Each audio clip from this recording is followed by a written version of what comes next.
muli po, magandang gabi sa bawat isa. Welcome po sa, ayun nga po, first day of the month and then first day of the week. Ayan, so usually alam po natin every month meron pa tayong may series tayo na pinag-uusapan. And ngayon po dahil po February na, so pag February ang pinag-uusapan natin ay about sa pag-ibig. Pero ayun, sorry, hindi about sa pag-ibig pag-uusapan natin. Though medyo may touch ng red yung outfit ko today, pero hindi po about sa love yung pag-uusapan natin. Okay, so para po magkaroon tayo ng idea, meron po akong ipapanood na video sa inyo. So itong message natin, medyo marami akong videos na naka-prepare. So film showing ang atake ko ngayon. So tingnan natin. Sige, next slide. Hindi ko mapindot. Ayan. American moms are starting a new trend. 30s are now the new 20s. In 2016, for the first time ever, more American women had babies in their early 30s than in their 20s. And women are now 25% older when they give birth, compared to 50 years ago. But isn't having kids at an older age harder on your body? And couldn't that mean more risk to the baby? Come to think of it, what is the difference between giving birth in your 20s versus your 30s? Giving birth at any age is a big change. For one, you'll have a child to support. They cost the average household around $230,000 to raise. But there are some based on when you give birth. Take fertility. Between the age of 24 and 86 conceiving after trying for a year. But that chance falls to around 50% in your late 30s. And then there's your health. 20-somethings have a lower chance of miscarrying and of conditions like gestational diabetes, preeclampsia, and high blood pressure. But when it comes to your health later in life, waiting until your 30s to give birth is better. Research shows that moms who first gave birth in their early 30s report higher energy, better fitness, and fewer aches and pains compared to moms who first gave birth in their early 20s. And that might help explain another scientific finding. Women who have kids in their 30s might also live longer. According to a paper published in 2015, women who had their last child after age 33 were twice as likely to live past 95 compared to women who had their last child before their 30th birthday. And perhaps they'll also have more money to spend in those extra years. A Danish study found that college-educated mothers who were 31 to 34 when they gave birth earned around $5,000 more income over their lifetime compared to the average woman with a college degree. Whereas college-educated women who had their first kid before 25 earned around $80,000 less. Of course, that's just moms. What about the kids? If their moms gave birth in their 30s instead of their 20s, those kids might be safer, smarter, or even taller. On top of that, there might be more of them. That's right. Because if you wait until your 30s, you're more likely to have twins. Older women have higher levels of a hormone called FSH, which stimulates the ovaries. Normally, women release just enough FSH to ovulate, or release one egg. But in your menopause, they produce a ton of it, which can cause two eggs to ovulate and ultimately result in twins. Now, whether having twins is a benefit, that's up to you. But one thing's for sure. Whether you have kids at 21 or 35, you will never be the same again. Okay. Alam niyo po dito sa short clip na to, nabigyan ako ng hope na may pag-asa pala ako magkaroon ng kambal.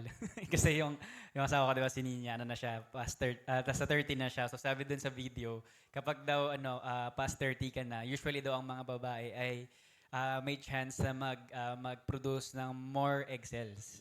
Kasi usually, di ba, ang normally, sa isang period, sa isang cycle ng babae, one egg cell lang napoproduce. Diba? So, ayun. So, parang ito, hoping ako sana magkaroon ng kambal. Pero kahit once lang mga anak niya, okay lang basta kambal. Pwede na yun. Pero anyway, ayun. Dito, sino po ba sa atin dito sa mga babae, para po sa mga kababaihan, sino po sa atin dito ang hindi pa nagkakaanak? Taas ng kamay.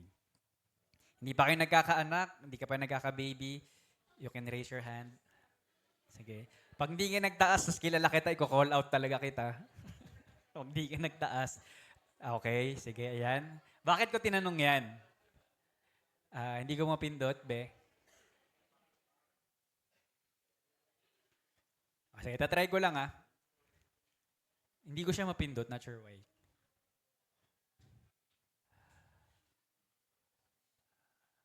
Hindi na try ko ibalik eh. Wala, hindi. Hindi ko siya napipindot, hindi ko sure kung bakit. Pero kanina working to. Ayun. So kaya ako siya natanong kasi nga ito may question ako dito. But balik mo Brad tuloy sis. Balik mo yan.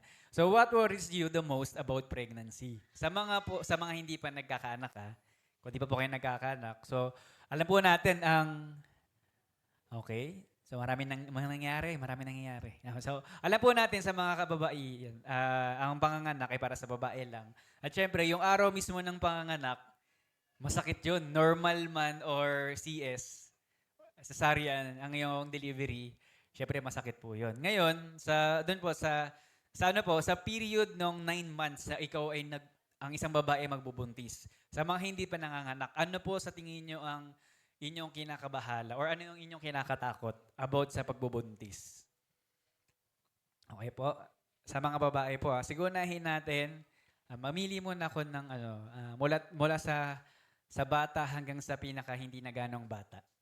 Sino ba yung sige, kaya na naman. Sa'yo, Jazz. Nakita kita eh. Para sa'yo, Jazz. Anong kinakatakot mo sa pagbubuntis?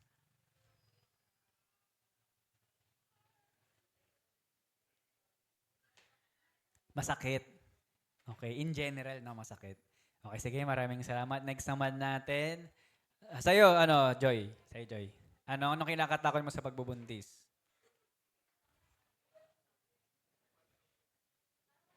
Hindi naman, medyo okay lang sa'yo. Okay, sige, kay Liit na lang sa'yo, Liit. Anong kinakatakot mo sa pagbubuntis? Okay, magkaroon sa kanyang baby. Okay, sige. Next naman natin, sige, dito tayo.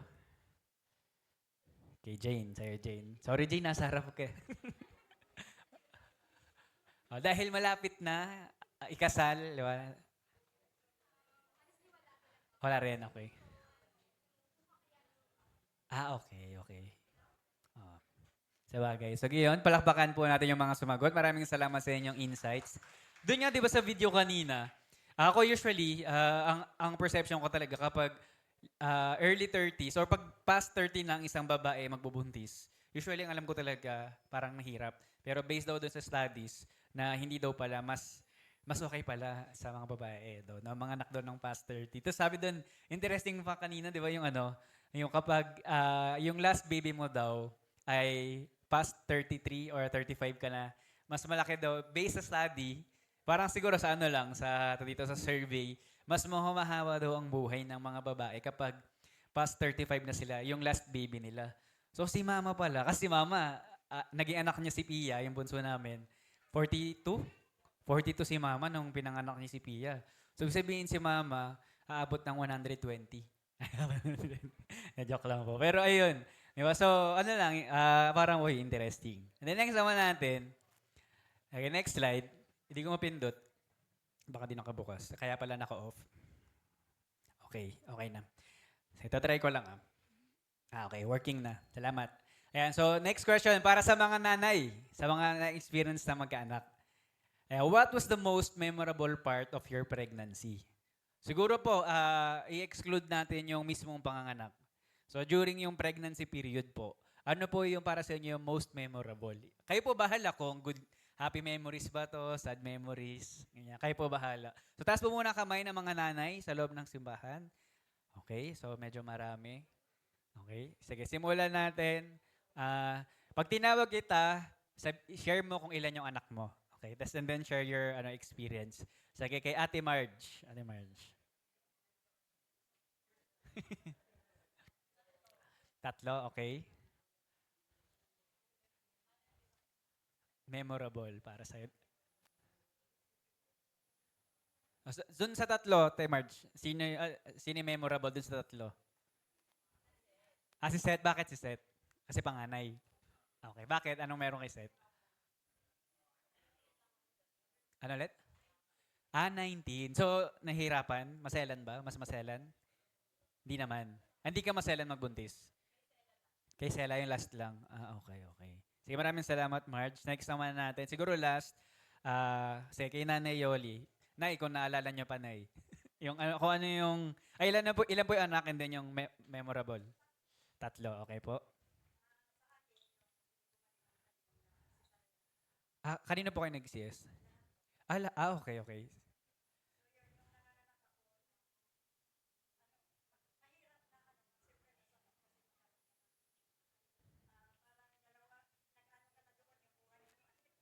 Sa bagay.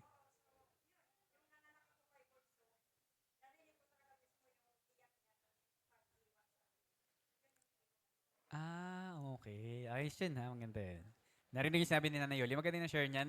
Dahil cesarean daw si Nanay Yoli, nung hiniwa na daw yung kanya, nung biniyak na yung kanyang puson, tama po puson eh ba po? Nung biniyak ang kanyang puson, narinig na daw niya yung iyak nung baby niya or ni Bunso. Ayun, diba? So, ayun. So, alam ko marami, kanina may mga sumagot po na isa daw po sa memorable experience sila sa pagbubuntis ay yung paglilihi. Tama po ba? Kasi meron pong, hindi naman po lahat ng babae ay ano mo yun, parang hindi lahat ng babae ay hindi ganun kaselan yung pagbubuntis. Merong iba, normal lang, parang si Iya Villarreal, tama ba? Si Iya. Dahil nakailan na ba siya? More than 5? Hindi ko sure. 5 na, di ba? So, parang kung mapapanood nyo, parang sa kanya, parang ano lang, parang umiiri lang ng ano, parang natatai lang pag ano, kapag bubuntis. Kasi nga, siguro dahil prepared talaga yung body niya na i-handle yung ganong klaseng situation, yung pagbubuntis. Pero regardless, yun nga. So, mahirap. In reality, alam natin, mahirap yung pagbubuntis. Imagine, sa loob ng 9 months or almost 9 months, ang isang babae ay merong daladalang baby sa kanyang tiyan. Nung nag-search nga po ako ng mga malalaking tiyan ng nanay, grabe iba, hindi mo expect na parang ang liit ng natin, grabe yung laki ng tiyan, kung gano'n yung paano niya diyan. Tapos nag-search nga rin po ako ng picture ng paano kapag triplets yung laman nung tiyan ng nanay. Imagine yung isa pa nga lang, ang laki na, tapos triplets pa. Tapos merong iba, quadruplets, so parang grabe, no? So pero, kaya ko siya na-share kasi si Jesus Christ, merong time na ang Panginoong Jesus, ginamit niya example, yung pagbubuntis ng isang babae. Sabi po dito, John 16:20 to 21, very truly I tell you, you will weep and mourn while the world rejoices. You will grieve, but your grief will turn to joy. So dito si Jesus Christ, kausap niya yung 12 disciples. Wino-warning nga na ni Jesus Christ, kumbaga in-heads up niya na disclaimer na sa mga disciples kung anong mangyayari. Hindi lang sa kanila, kundi sa mga Kristiyano. Darating daw yung panahon na ang mga Kristiyano daw ay malulungkot, mamimigati. Siguro marahil sa persecutions. Siyempre tayo as a Christian, most ng values natin are against the world. So talagang inevitable sa atin na tayo ay inevitable na tayo ay mahirapan, 'di ba? Talagang mangyayari at mangyayari. Nandoon yung mga difficulties, nandoon yung mga challenges. Pero sabi ni Lord, wag daw malungkot kasi at the end of it daw, meron daw kaligayahan. Sabi nga sa 21, a woman giving birth to a child has pain because her time has come. But when her baby is born, she forgets the anguish because of her joy that the child is born into the world. Katulad daw ng isang nanay na kahit gaano kahirap yung pagbubuntis, burado lahat ng hirap na yun kapag lumabas na si baby. Alam mo yun, kahit sabi mo, nakailang suka ka, na ilang araw kang hindi nakatulog o marahil buwan dahil sa masela mong pagbubuntis. Pero after all those hardships and difficulties, kapag lumabas na si baby, ikaw daw ay happy na. Joy na, nandun na, burado lahat ng hirap. Parang alam mo yun, nung nakita mo yung baby mo, worth it. Pero nung lumaki na, hindi pala worth it. Joke lang. Ano mo yun, pero yung baby kasi, diba, kapag, alam mo, sabi nga ng iba, kapag nagka-baby, asal magka-baby, pero wag lang sana lalaki. Wag lang lalaki. Kasi pag lumalaki, nagkakaroon ng sungay, instead na panggaan ng puso, pabigat ng ulo, di ba, no? Parang gano'n, masakit sa ulo. Pero, siya part ng, ng parenting. Pero yun nga, katulad ng sinasabi dito ni Lord, yung paghihirap daw natin, parang katulad ng isang nanay na nanganak. Sa simula mahirap, pero time will come, lahat ng paghihirap natin bilang mga Kristiyano, diba, masasabi mo na worth it yan pag na-fulfill na yung promise ni Lord sa buhay natin. Amen po ba? And ito nga sabi, ito yung main verse natin para sa series natin today. John 16:33. I have told you these things so that in me you may have peace. In this world you will have trouble, but take heart, I have overcome the world. Diba dito binabanggit ni Jesus Christ na doon sa mga pagdadaanan natin, wag daw tayong mabahala kasi kapag tayo ay naka-Christ daw, tayo daw po ay may kapayapaan. So hindi yung kapayapaan na dito na peace tayo, unity, hindi gano'n. Yung kapayapaan na alam mo, meron kang calmness sa puso mo na kahit maraming pinagdaraanan, nandun na ikaw ay hindi ka nagpapanik, siguro may konting worry, pero alam mo yun, hindi ka masyadong dito, nai-stress, wala kang anxiety kasi hindi dahil kaya mo, kasi alam mo kasama mo si Lord. Yun yung binabanggit dito ni Christ sa atin, na tayo daw po ay huwag mangamba sa oras ng problema dahil kasama natin ang Panginoon. Bahanapin doon natin yung kapayapaan mula sa Diyos. Kaya nga po, yung title ng series natin ngayong buwan, Anchored in Peace. Basahin po natin sabay-sabay. 1, 2, 3, basa. Anchored in peace. So, tayo daw po ay nakaangkla sa kapayapaan ng Diyos. At ngayon po, meron po tayong 4 topics. Siyempre, meron tayong 4 weeks and may 4 topics po tayo pag-uusapan. For today, pag-uusapan natin, God is our refuge. And then next week, walk in the Spirit. Third week, contentment brings peace. And then last, peace that guards heart and mind. So ito po yung 4 topics sa pag-aaral natin ngayong February. Though hindi siya about sa love, pero makita po natin dito sa panahon natin, I believe ito po ay akma sa situation natin ngayon sa man nangyayari sa paligid, nangyayari sa bansa natin, nangyayari sa ibang bansa sa mundo natin. I believe na ito yung panahon na kung saan alam mo yun na ang sarap hanapin ng kapayapaan mula sa Diyos. Amen po ba? So kaya nga po ngayon, pag-uusapan natin, God is our refuge. So ito na rin po yung title na pag-uusapan natin for today. Ngayon po, meron po ako i-share sa inyo na meron pong circles of struggles. So meron daw pong 3 circle ng struggle ang isang tao. Una, yung kanyang inner circle. So sa inner circle po, meron po ako bibigay sa inyo ng 3 example. Ay, bibilis ako na yung pagpindot. Ayan. Kaya umaga kasi isa-isa ko to, naubos tuloy oras ko. Ayan. So dito po, sa inner circle, ang pinag-uusapan dito yung personal struggles and challenges ng isang tao. Sabihin ito, individual struggle to. Individual problems. So una, sa mga estudyante. Tasa kami ng mga estudyante. Mga estudyante pa? Okay, marami tayong estudyante. Ayan, so normal daw po na inyong personal struggle ay ang schoolworks. Assignments, quizzes, exams, projects. Normal daw po yun sa mga estudyante. Tama po ba? So pag yan hindi nyo yung problema, hindi ko alam kung nag-aaral ka. Kung hindi mo problema yan. Siyempre, normal, yan yung normal dapat na pinagkakabalahan ngayong ikaw ay estudyante. And then next naman, sabi dito yung daw. Sige, lalakto ko na iba doon yung love life. So, sa mga estudyante, sino na problema ng love life? Okay, maraming sinungaling. Joke lang. Siyempre po, bilang kabataan, natural, hindi po masama ang umibig. Diba? Sabi mo sa katabi mo, hindi masama magmahal. Sige, lakasan mo, time mo ngayon. Sabi mo, hindi masama magmahal. Pero tandaan natin, sabi nga ng Panginoon, merong tamang panahon sa lahat ng bagay. Merong right time. Tama po ba? So hindi porket naramdaman mo na ang iyong puso ay tumibok na, nung nakita mo siya, tumibok yung heart mo, hindi ibig sabihin nun, kailangan mo na mag-confess, hindi ibig sabihin nun, kailangan mo na i-express. Merong right timing para doon. Parang katulad sa isang prutas, hindi porket ang isang puno, namunga na ng prutas, pwede mo nang kainin yun agad. Hintayin mo munang mahinog. Di ba? Hindi porket lumabas na yung prutas, ibig sabihin pwede nang kainin agad yun. Ganon din pagdating sa pag-ibig. Hindi porket naramdaman mo na, hindi ibig sabihin no, kailangan mo na agad kumagat sa pag-ibig. Amen po ba? Amen mga kabataan? Amen. So sabi mo sa katabi mo, aral muna. Okay, aral muna tayo mga kabataan. Okay, so sana sa inyong buhay estudyante, ang problema nyo ay hindi love life. School. Amen? Next naman natin, career. Sa mga nagtatrabaho. So sa atin po, marami nagtatrabaho dito. Number 1 na problema natin ang ating career. So yung trabaho natin. Either, kung ikaw po ay nagtatrabaho, pwedeng yung trabaho nasan ka, hindi mo mahal.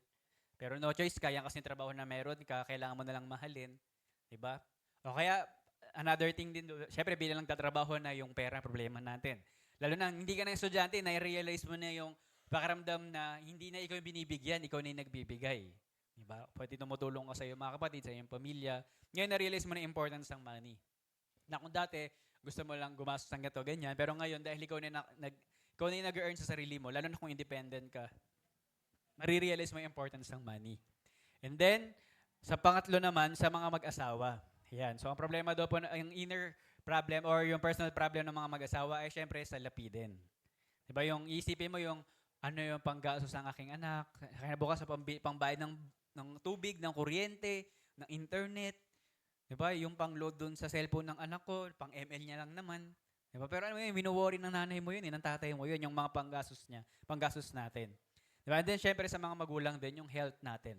Syempre habang tumada ng panahon, tayo ay hindi naman pabata, 'di ba? Tayo ay paagnas, paano tayo, patandaan na, 'di ba? Syempre dumating time na nanghihina tayo physically, nade-drain na yung ano natin, yung ating energy. Hindi katulad ng kabataan mo, sobrang lakas mo, pero ngayon unti-unti nang naglalaho yung ganong lakas. So, syempre, kailangan natin i-prepare yung health natin. And mostly, kapag tayo ay ano na, nagiging adult na, nararamdaman na natin yung mga bagay na yan, na nagiging concern natin.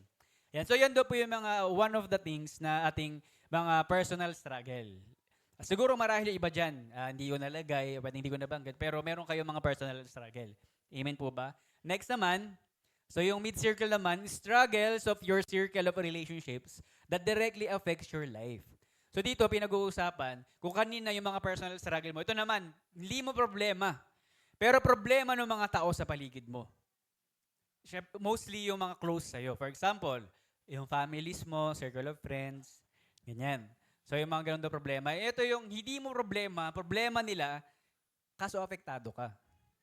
Affected ka doon sa problema nila. For example, sa mga estudyante, sige nun tayo sa family.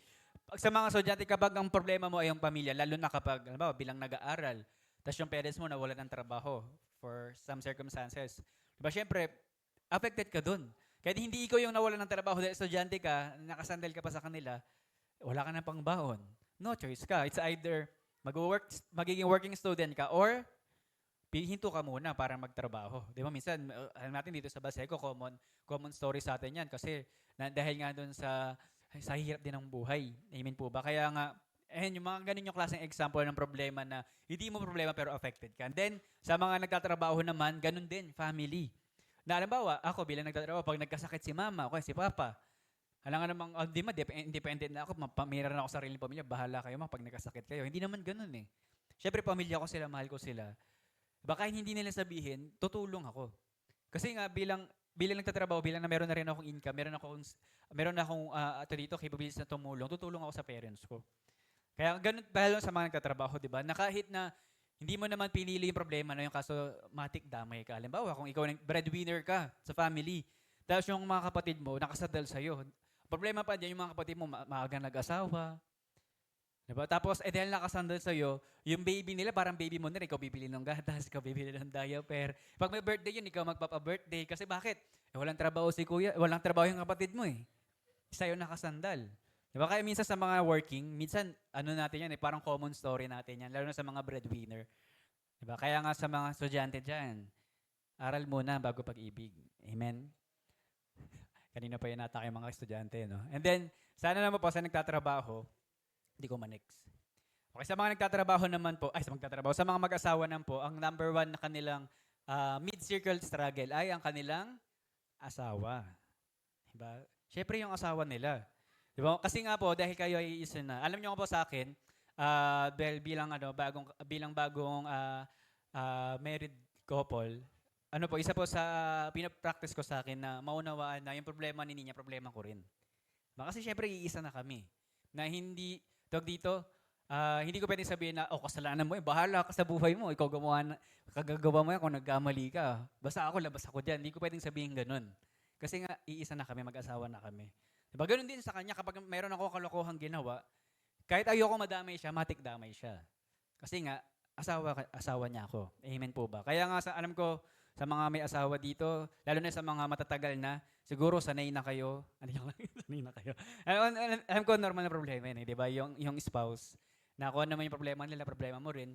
Minsan, sila talaga yung problema mo, no? Joke lang. Hindi ko ma-next. Kasi itatry ko na ulit i-flick. Ayan, okay. So, yun po yung mid-circle. Then, next naman natin sa panghuli, yung outer circle. So, ito sa outer circle, the things happening around you that affects your life. So, ito, number one, yung city or yung community kung saan ka nakatira. So, syempre tayo yung mga taga Baseco. Dito nga sa lugar natin sa Baseco, isa sa wala tayong magagawa eh. Yung isa sa, for me, struggle dito sa loob ng Baseco, yung pagsisira ng kalye ng Maynilad. Di ba? Though alam ko, syempre, kasi naglalagay sila, nagkakabit sila ng linya, tama po ba? Kaya sila nagsisira. Pero kasi, kung paano nila sinira, hindi nila, kung paano maayos yun nung sinira, hindi maayos nung ibabalik. Di ba? So, sana, sana maayos yung pagkakabalik. Hindi naman eh. Ang problema pa, kung sana mabilis gumawa. Ilang taon na ba yun nandyan sa tapat nila Rocky? Parang ang tagal na sira yung college yan, pero ang dami pang hinaharangan. Lalo kapag rush, siguro dito, kapag rush hour, pag umaga, nagtatraffic yung mga tricycle. Kasi syempre, minsan isang lane na lang yung madadaanan ng tricycle. Ikaw ba, syempre, no choice ka kung pwede ka lang lumipad, no? Parang hindi ka madamay ng traffic. Hindi, dito ka nakatira eh. Panigurado, apektado ka. Hindi ka naman main character na, dadaan si ganito, padaanin niyo muna. Kasi bawal siya malate. Diba? Syempre lahat tayo affected. Amen po ba? Diba lahat tayo affected? Pangalawa naman yung neighborhood natin. Alam mo ikaw, meron kasing iba, gusto nila malinis sila sa bahay, masinom sila. Pero yung kapitbahay mo, hindi. Si mama, struggle ni mama yan. Sa bahay namin, sa Tondo. Ilang beses ka na naglinis, sila naman tapon ng tapon. Parang mayroon silang tagalinis, gano'n. Di ba? No, mga, struggle ni mama yan. Minsan, magrarant na lang si mama sa GC. Benji, yan lang. Sabi mo nga. Pero yun nga yung ganun, kasi minsan hindi mo may iwasan. Diba? Yung gusto mo maging maayos yung bahay mo, kasi yung kapitbahay mo, yung pader mo, pader nila. Diba? Ikaw nagpagawa nun, pasalamat ka pa daw kasi tinakpan nila. Para pag umulan, hindi ka mababasa. Di ba? Thank you. Parang ganun. Pero hindi natin masasabi, di ba? Kasi no choice ka na hindi mo kayang piliin kung sino yung kapitbahay mo, di ba? At yung ugali nila, hindi mo pwedeng timplahin. Kung ano yung timpla nila, makikisabay ka doon. Kahit sakit sa ulo. Amen po ba? And then, sa bansa natin, syempre, favorite topic. Di ba, no, Rims? Ay, sa bansa natin, number 1 yung government. Di ba? Sa hindi, apektado tayo ng government natin. Lalo na kung ang government natin ay magaling mag-manage. Diba? Alam niyo po, nabasa ko sa Peso Weekly na common lang naman po sa isang bansa ang may corruption. Pero syempre, hindi yun maganda. Pero usually daw po, sa ibang bansa, ang corruption daw po ay 10 to 20% lang ng budget ng bansa ang nakokorrupt. Pero kasi sa atin, special tayo eh. Diba? Ang sa atin, 10 to 20% lang ang natitira. Ang natitira sa budget. The rest, corrupted. Pero yun alam naman natin yung story ng ano natin ngayon, ng situation natin ngayon. Kaya nga tayo, sa ating prayer and fasting, sa ating prayer meetings, alam ko kahit sa prayer war, lagi natin pinapanalangin to. Ito yung something na out of our control, pero wala tayong magagawa. Siguro ang way lang natin is to vote wisely, and at the same time, pray ceasingly, di ba? Huwag tayong huminto panalangin yung bansa natin. Kikilos ang Panginoon. Diba? Maniwala tayo, kukunin ni Lord lahat ng yan. Lahat ng mga politician, kukunin ni Lord yan sa tamang panahon. Diba? So maniwala tayo, diba? Amen. Sa panghuli ngayong inflation, alam nyo po, kanina na-share ko nga, sa try kong bilisan, kanina na-share ko na nabasa ko rin po kasi na isang article na ngayon daw po sa panahon natin, yung mga middle class na tao, yun daw po ang bagong poor, ang bagong mahirap sa Pilipinas. The middle class are the new poor. Diba? And syempre nakakalungkot. Parang, paano pa yung hindi middle class? Kung yung middle class pala nahihirapan na, how much more yung hindi middle class, diba? At ang middle class daw po ay nag-earn ng 80 to 150,000 per month. Sila daw po yung bagong mahirap ngayon sa Pilipinas. Alam niyo po sa dalawang bagay. Number 1, dahil sa loan. Sino may loan dito? Amen. So, hindi naman po masama ang loan. Depende kung saan mo gagamitin. Kasi daw po, sa panahon, unlike daw before, nung early 90s and early 2000s, ang loan daw po, usually ang mga Pilipino naglo-loan para sa pambili ng bahay, diba, pambili ng sasakyan. At bago ka makapag-loan, grabe yung proseso na pagdaraanan. Pero ngayon po, hindi na ganun. Nakita niyo ba yung kung nakaka-receive kayo ng mga emails, ng mga text, ng mga bangko, in just 5 minutes, nag-apply ka ng loan, pasado ka agad. Diba, pwede ka na makautang ng 1 million, ng 2 million. Diba, wala nang CICI, wala nang background investigation. Siyempre, tayo naman, magkakaroon ako ng ganun laking pera, excited ka naman. Ang problema daw po kasi sa panahon natin ngayon, ang mga Pilipino daw naglo-loan para sa gadget, naglo-loan para sa travel, naglo-loan para sa mga bagay na kung saan leisure lang pero hindi naman talaga needs. Kaya ang nangyayari, kahit merong pera, baon sa utang. Ang daming loan. Lalo na po ang mga public school teacher. Kasi maraming patibong sa kanila na loan. Alam nila mamaya. Pero yun, sila pastora naman ay binigyan ng Panginoon ng katalinuhan na ipautang yun. Actually, yung business sila EJ, yun, galing yun sa loan nila mama. So, at least for business naman, hindi naman para sa walang kabuluhan. And then sa panghuli, ito nga po, no choice tayo apektado. Siyempre sa mundo natin, kung ano nangyayari sa ibang bansa. Amen po ba? Yung, halimbawa, yung pag magkaroon ng gera, lalo na kapag nagsimula, alam natin meron na mga nangyayaring wars around the world. Pero kapag ang wars nag-spark sa Amerika o kaya sa China, o sa UK or sa Europe, medyo delikado na yan. Kasi mga powerful countries, kapag sila ang naglaban-laban, domino effect na yan. Damay, kahit, alam mo yun, kahit gaano kabait ang mga Pilipino, kahit gaano tayo ka makapangbaba, pag nagkaroon ng gera, no choice ka, kailangan mong lumaban. So, ayun, ano na yun out of our control din talaga. Panalangin na lang na, Lord, sana kapag World War III na, kunin mo na ako. Hindi, joke lang. Hindi, syempre, sana hindi tayo magkaroon ng World War III, di ba? Yun yung panalangin natin. Pero, iba ang plano ng Panginoon, hindi natin alam. Pero ayan, so, yun daw po yung mga circle of the struggles ng isang tao. So, yung personal, yung struggle na mahal niya sa buhay, and then yung struggle na cost ng nasa paligid. Diba parang kung iisipin mo, nakakalunod, no? Daming problema. Parang, Lord, parang ang buhay problema na lang. Para kasi meron ako personal. Kung saan yung problema ng iba, hindi ko problemahin no choice ka, magiging problema mo rin yun. Sana yung bansa mo, yung government, hindi mo na problemahin, dahil doon ka nakatira, poproblemahin mo pa rin yun. Parang alam mo yun, malulunod ka na lang, machuchok ka na lang sa problema, hindi mo alam kung paano ka mabubuhay. Pero praise God, nandito pa rin tayo, di ba? Tayo buhay pa rin, we're alive and kicking, di ba? Moving forward. So, ngayon, meron po akong gusto ipakita sa inyo na video.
Kaya ako pinakita kasi minsan tayo, katulad tayo ni Sheldon yung bata, na kapag pagod na, di ba yung minsan, hindi ako pagod, ubos na ako. Diba, said na ako. Parang ano, sa dami ng problema sa buhay, lalo sa problema sa labas, minsan hindi mo may iwasan mag-express ng nararamdaman mo, no? Pero, alam ko ba, isa sa atin nakakaranas tayo ng ganun. Di ba, ng problema na minsan gusto mo talagang mag-rant, minsan gusto mo mag-vent out nung nararamdaman mo, na na-experience mo. Diba na-experience yun yung ganun na hindi ka lang pagod, feeling mo said ka na. Yung wala ka nang ilalabas na lakas na alam mo yun na parang kung pwede lang after ko magtrabaho tulog na agad. Yung ganun. Kasi minsan may mga ganun tayong situation. Pero ang ganda ng tinuro ng tatay ni Sheldon, sinabi niya nga, siya rin mayroong pinagdaraanan. Pero nakita mo ba kung nagreklamo ako sa kanila? Hindi naman, di ba? Kung baga, doon pinapakita niya, lahat tayo, meron tayo kanya-kanya pinagdaraanan. Depende lang talaga kung paano natin ina-handle. And then, next natin na video.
Amen. So dito po sa story ni tatay, bata pa lang daw po siya, minasakar yung kanyang buong family. At ang nagmasakar sa family niya is yung tito niya. Dahil daw po sa lupa. Lupa doon ng nyugan. So yun yung reason. Bata pa lang siya noon. And then, para hindi siya mapatay, umalis siya, sumakay siya sa sasakyan, lumayo siya dun sa lugar nila kasi nga papatayin siya. Tapos ang ginagawa niya, tinanong siya paano daw siya gusto survive, di ba? Paano siya kumakain? Sabi niya kapag may magbibigay lang, daw minsan may nagbibigay ng pagkain, minsan daw wala. Tinanong siya saan siya natutulog, kung saan daw siya abutan ng gabi. Diba? Anong problema natin? Diba? Minsan problema natin yung ba't walang internet dito sa bahay? Diba? Bakit yung tubig putol na? Diba? Though ayoko naman din i-disregard or parang ito i-neglect yung pang problema natin. Gusto ko lang i-point out dito kaya ako to share sa inyo. Ayoko sabihin na yung problema maliit, kanya mabigat. So, bawal magreklamo. Hindi naman ganun. Ang gusto ko i-point out dito, na bawat isa sa atin, meron tayo kanya-kanyang struggle sa life. Amen? So, hanggat maaari sana, wag natin i-compare yung struggles na meron tayo. Kasi, hindi natin alam kung paano ang isang tao nag-handle ng problema niya. Merong iba, halimbawa, para sa akin, yung problema ni Tere, magaan lang. Pero para sa akin, mabigat eh. Okay, meron akong problema na para sa kanya madali lang. Depende sa tao yun kung paano mo i-handle yung problema, di ba? Kaya nga, minsan wag natin uhusgahan. Simple lang naman ang problema niya, pero grabe naman siya mag-react. Huwag natin sila husgahan ng gano'n. Meron tayong kanya-kanyang struggle. Meron tayong kanya-kanyang personality kung paano tayo nag-react sa problema. Amen po ba? So, ang malaga dito, kung paano ka nag-move forward mula din sa problema. Amen. Kaya nga po, ito yung question eh. What do you anchor your hope to when life gets difficult? Diba? Saan po ba nakaangkla yung pag-asa natin? Saan po ba tayo, ano yung reason para mag-move forward tayo sa life natin? Minsan po, ang ating pong pag-asa ay nasa, walang iba kundi nasa pera. Diba? Regardless of your age, malaking chance na ang iyong angkla ay ang pera. Kasi alam natin, yung isa sa normal necessity natin. Kasi kapag walang pera, paano ka bibili ng tubig, paano ka bibili ng pagkain, paano ka magbabayad ng bills? Talagang, bawat kibot mo, kailangan mong maglabas ng pera. Kaya nga, hindi may iwasan na tayo ay sumandal sa salapi. Meron namang iba nakasandal sa trabaho. Sino ba sa atin dito yung nagtatrabaho ka, na iniisip mo na kapag nawala yung trabaho mo, hindi mo alam kung paano pa kayo mabubuhay. Yung ganong klase na, parang wala ka ng ibang source of income eh. Kasi para itong trabaho na ito na lang mabubuhay sa'yo. Kaya nga minsan, trabaho or business, minsan sa atin, yung source of income natin, kapag nawala yun, parang feeling mo, hindi ka na mabubuhay kinabukasan. Kasi nga, doon na nakasandal lang iyong pag-asa. Ang iyong hope. Or meron namang po iba sa atin, ang ating pag-asa ay nakasandal sa relationships na meron tayo. Yung question na, para kanino ka bumabangon? Marimil, para kanino ka bumabangon? Diba, para sa kanya. Diba? Siyempre, para sa mga magulang, sa mga kapatid niya, meron siyang kapatid na kambal. Pinag-aaral pa. Diba? So parang, dahil ang iyong motivation sa life ay dun sa mga mahal mo sa buhay, baka yun na lang, kahit mahirap ang life, kahit magkasakit na ako, okay lang, basta mahalaga, okay kami. Diba? Mahalaga, masaya kami. Ako, mahalaga, kasama ko siya. Mahalaga, pagising ko, katabi ko pa rin siya. Yung mga ganun. Minsan ganun yung natin eh, doon naka-anchor yung natin, yung pag-asa. Di ko po sinasabi na mali yung mga bagay na yan. Pero ngayon po, gusto ko po i-encourage na yung pag-asa po natin, hanapin natin kay Lord. Sabi nga po nating verse, napindot. Sabi po nating verse, ito po yung main verse natin for tonight para sa ating topic. Psalms 46 verse 1 to 2, God is our refuge and strength, a very present help in trouble. Therefore, we will not fear though the earth give way, though the mountains be moved into the heart of the sea. So, ngayon po, i-encourage ko po kayo na ang inyong pag-asa ay ilagay niyo po sa Diyos. Amen. Ano ba ibig sabihin ng refuge?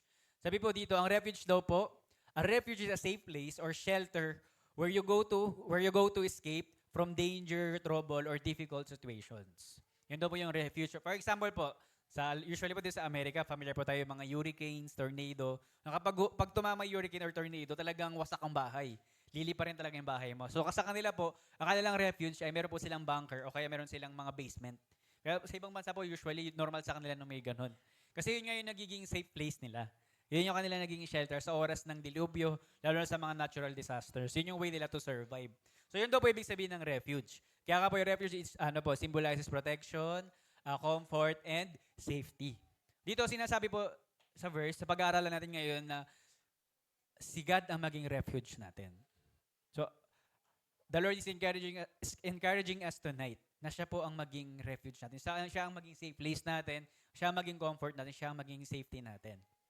Amen po ba? So, kaya nga po ang sasagutin natin na tanong ngayong gabi ay how can God become my refuge? Paano nga ba natin magiging refuge ang Panginoon sa buhay natin? So, number 1, know God. Kilalanin natin ang Panginoon. Kilala niyo po ba si Lord? Taas po ang kamay na nakakilala kay God. O syempre, kaya po kayo nandito sa Lumen Church kasi kilala niyo ang Panginoon. Diba? Alam niyo po sa Bible, meron pong, siyadyang nilitan ko lang, hindi ko naman plano ipabasa sa inyo. Meron pong 57 names na binanggit sa Bible na ang pangalan ng Diyos. Hindi ibig sabihin na meron tayong 57 gods. Pero kasi po, usually po sa Bible, binapangalanan nila si God, depende sa kanyang trait na, na pinaramdam o pinakita. So like for example, minsan ang Diyos ay tinatawag natin Jehovah Rapha, meaning He is our provider. Jehovah Nisi, meaning He is our victory. Kaya yung ganun po yung example. So napakarami ng traits ni God. At ngayon po, magbibigay lang po ako, magpo-focus po tayo sa isang trait lang ng Panginoon. Na kung saan, yun pa lang doon pa lang sa trait na yun, enough na for us to be convinced na ang Diyos ang maging refuge natin. Ito, alam to ng lahat, na ang ating Diyos ay omniscient. Si God ay all-knowing. Sabi nga po ng verse, 1 John 3:20, for God is greater than our heart and knows all things. Amen po ba? Alam ng Diyos ang lahat. Walang lingid sa Kanya. So para mas maunawaan pa natin ito, meron po ako mga sets of questions. Medyo science po yung ipapakita ko. Be ready. So ito po, question number 1, how far is the earth from the sun? Sino po nakakalam, gaano kalayo ang earth sa araw? In terms of kilometers, kung kaya niya pong mahulaan. Sige, magtatawag ako. Kay sino ba? Sige, sa'yo, Renz. 100 million kilometers. Okay, 100 million kilometers. Tay rin sa tingin niyo, Tay. Gano'ng kalayo yung mundo natin sa araw? In terms of kilometers po.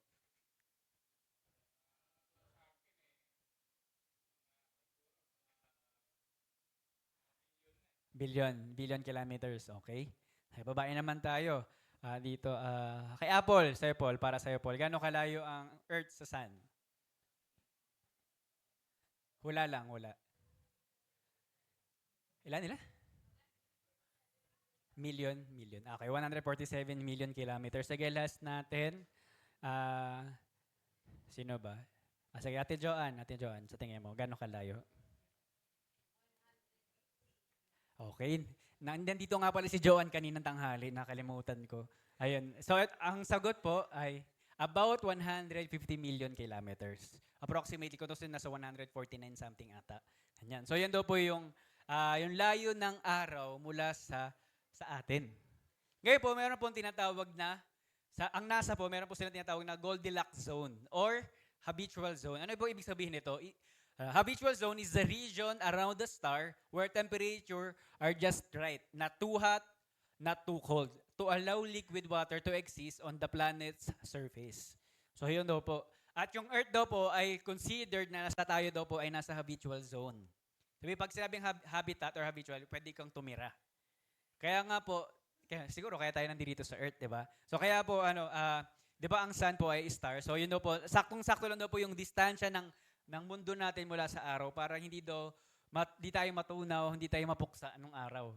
Amen. And then sabi nga po dito, God, ito ang tawag ko po dito, ang tawag ng NASA doon ay Goldilocks zone, ang tawag ko dito ay God's wisdom. Sabi nga po dito, God didn't just create the earth and sun. He positioned them at exactly the right distance for life to exist. Imagine, di ba? Ang galing ni Lord na alam niya kung saan niya tayo dapat ilagay. Ngayon parang alam ko na ba hindi ako nilagay ni Lord sa Mars. Siguro dapat yung katabi mo nasa Mars pero nandito siya sa Earth. Parang alam mo yan, alam ni Lord kung saan ka dapat ilagay kasi kung paano ka mabubuhay. Ba ganun katalino ang Diyos. So tingnan pa natin. Ngayon, next question. What is the Earth's gravitational force? Ano daw po yung science ulit? So ano daw po yung gaano kalakas yung force ng paghila ng gravity natin dito sa Earth? Kanina po may nung first service may nakasagot, second service may nakasagot din. So usually mga engineering, sino ba mga engineering dito? Meron po bang strand dito ng STEM? Siyempre wala magtataas. Mahula ka bro, ilan? Okay, tama si Kuya. 9.8. Sabi po dito, 9.8 meter over second squared. So yun din po yung sa Newton's law. Na tag dito, para ma-compute mo kung gaano kalakas yung hatak ng gravity sa'yo, i-multiply mo yung timbang mo doon sa 9.8. Ayan. So para malaman mo kung gaano kalakas yung hatak ng gravity. Okay, ano ibig sabihin net? Bakit ko sinabi? Sabi dito, God doesn't just know about about gravity. He set it at exactly the right strength for human life to exist. Parang, alam mo yung si Lord, imagine na yung invention pa lang ni Lord, yung pagkaka-create niya pa lang sa gravity, parang ang hirap na mawari na, Lord, ang galing may gravity. Bukod doon, hindi lang basta may gravity. Imagine na tamang-tama lang yung gravity, tamang-tama lang yung force ng gravity na umihila sa atin para tayo ay mabuhay. Diba? Kaya nga alam nyo, merong doon kanina si Sheldon, hindi ko na-search yung video, i-add ko sana ngayon. Si Sheldon po yung kaninang bata na pinanood yun na video. Yung mother niya kasi, Christian yun. Ngayon yung nanay niya, nagda-doubt na kay God. Kasi nga nagkaroon ng problema yung mama niya. Si Sheldon, ayaw niya na, takot siya sa change. So ayaw niya na yung mama niya, mawawala na ng faith kay Lord. So nilausap niya yung mama niya. Sabi niya, tinausap niya yung mama niya, sabi, "Man, nakita mo ba yung sun sa labas? Di ba, imagine yung merong yung gravity na umihila sa earth. Sobrang sakto lang para ang earth ay mag-revolve around the sun.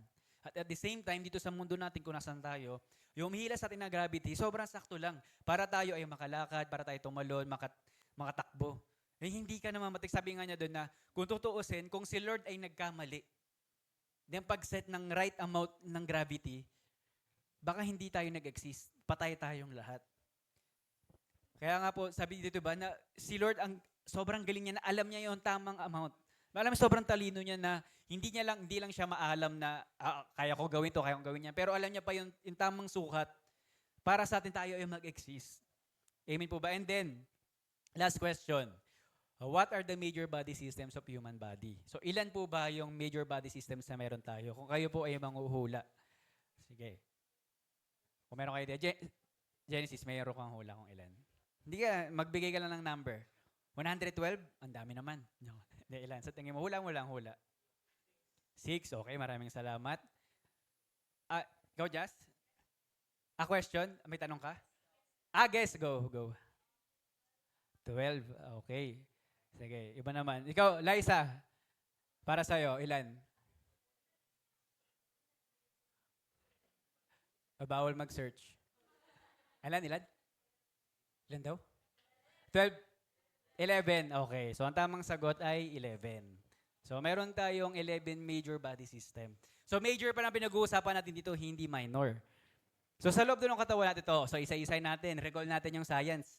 Sabi dito, meron tayo yung circulatory system, respiratory, digestive, nervous, skeletal, muscular, endocrine, immune, urinary, reproductive, saka integumentary. Diba? Ang dami nating system. Biro mo, sa loob ng katawan mo, merong 11 na sistema na umiiral. Sabay-sabay. Parang imagine na meron pa lang 11 system sa loob ng katawan ko na gumagana. Parang titingnan natin, sabi nga po dito, God doesn't just know about your heart, lungs, and brain as separate parts. He designed them to work together in perfect harmony. Ganun katalino si God na biro mo yung body organs na meron ka.